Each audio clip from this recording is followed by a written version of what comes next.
CNA exam practice test Quizlet. Question 1. Which of the following is a normal part of aging? Loss of all memory, slowed reflexes and reaction time, incontinence, constant pain. While some decline is normal, like slower reflexes, things like total memory loss or incontinence are not normal parts of aging. Question 2. What is the normal range for an adult's oral temperature? 96.6 to 98.6 F, 97.6 to 99.6 F, 98.6 to 100.6 F, 95.0 to 97.0 F. The average oral temperature is 98.6 degrees Fahrenheit, with a normal range typically between 97.6 degrees Fahrenheit and 99.6 degrees Fahrenheit. Question 3. Which of the following is an example of objective data? The resident says they have a headache. The resident's blood pressure is 120/80. The resident feels nauseous. The resident is worried about their family. Objective data is observable and measurable information, such as vital signs. Question 4. What is the most effective way to prevent the spread of infection? Wearing gloves at all times, washing hands frequently, using antibacterial spray on everything, keeping all residents in their rooms.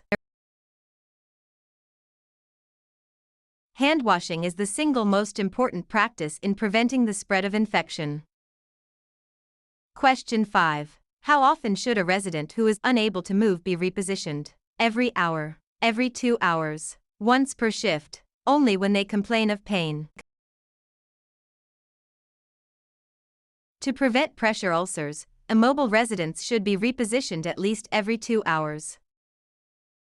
Question 6. What is the correct way to lift a heavy object? Bend at the waist and keep legs straight. Keep feet close together. Bend at the knees and use leg muscles. Lift with your back muscles.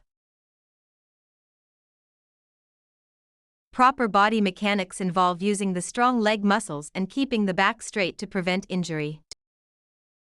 Question 7. What is the proper method for cleaning the perineal area of a female resident? From back to front, from front to back, in a circular motion, with a scrub brush.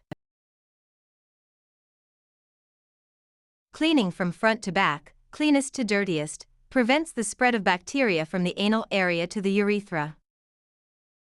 Question 8. When communicating with a hearing-impaired resident, the CNA should shout as loudly as possible, speak slowly and face the resident directly, only use written notes, avoid talking to them. Facing the resident allows them to see your lips and facial expressions, and speaking clearly helps communication. Question 9. Which of the following is a sign of dehydration? Clear, pale yellow urine, moist skin, dark, concentrated urine, increased appetite. Dark, strong-smelling urine and low output are classic signs of dehydration. Question 10. An ombudsman is someone who provides medical care to residents, advocates for the rights of residents in long-term care, manages the facility's budget, inspects the kitchen for safety. An ombudsman is an official advocate who helps resolve complaints and protect resident rights. Question 11. A resident is nearing the end of life. What is the CNA's primary role? To encourage the resident to eat a large meal, to provide comfort and emotional support, to discuss medical treatments with the family, to ignore the resident since they are dying. Palliative care focuses on comfort, dignity, and support for both the resident and their family.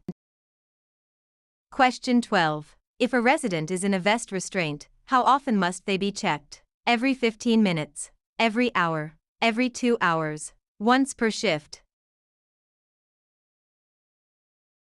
Residents in restraints must be monitored at least every 15 minutes to ensure safety and circulation.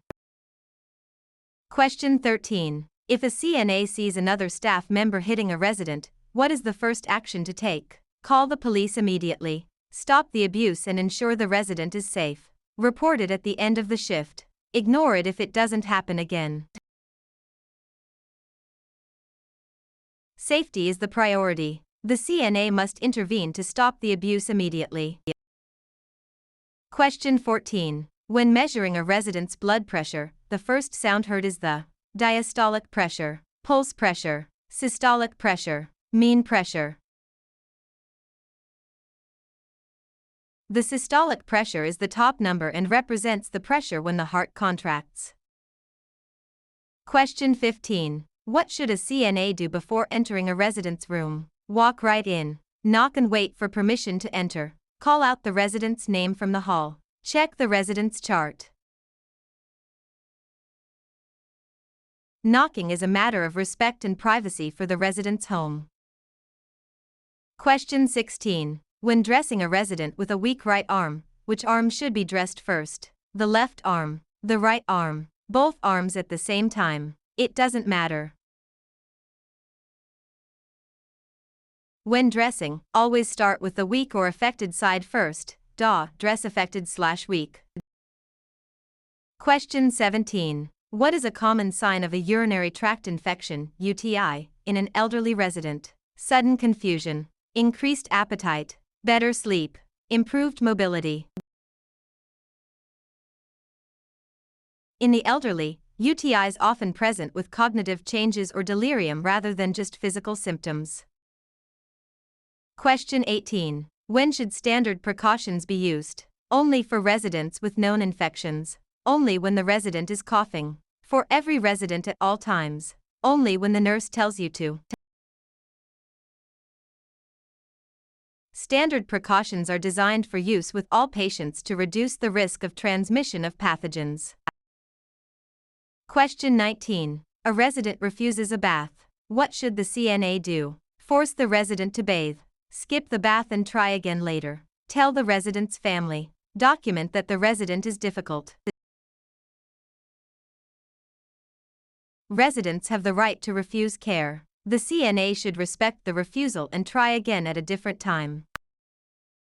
Question 20. When a resident is on a bladder training program, the CNA should restrict the resident's fluid intake. Take the resident to the bathroom on a scheduled basis. Tell the resident to hold it as long as possible. Always keep a catheter in place. Scheduled toileting helps the resident regain control and awareness of bladder function.